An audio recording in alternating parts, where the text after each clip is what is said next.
السلام علیکم۔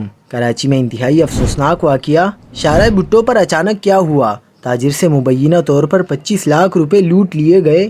واقعے نے کھلبلی مچا دی۔ کیا آپ حالات حاضرہ سے آگاہی حاصل کرنا چاہتے ہیں؟ خبر کے پیچھے چھپے اصل حقائق جاننا چاہتے ہیں تو ابھی سبسکرائب کیجئے ظلم پاکستان کو اور ساتھ ہی گھنٹی کے نشان پر کلک کر دیں۔ کو بتاتے چلیں کہ ڈیفنس کے رہائشی تاجر حفیظ رحمان لانڈی داؤد چورنگی سے اپنی گاڑی شارع بھٹو کے راستے قیوم آباد کے قریب پہنچے۔ قیوم آباد کی جانب ادھرتے ہوئے تعاقب میں آنے والی گاڑی نے ان کی گاڑی کو ٹکر مار دی۔ تاجر نے حادثہ جان کر گاڑی سائیڈ پر روکی اور پیچھے جا کر گاڑی والوں سے باز پرس کرنے لگا۔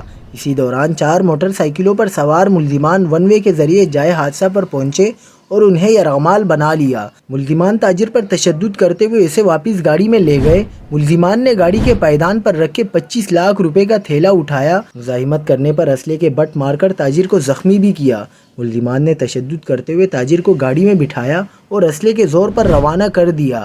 تاجر حفیظ رحمان ہائیڈرنٹ کا مالک ہے۔ وہ قائد آباد میں واقع اپنے ہائیڈرنٹ سے ڈیفنس فیز 8 میں واقع اپنی رہائش گاہ جا رہے تھے۔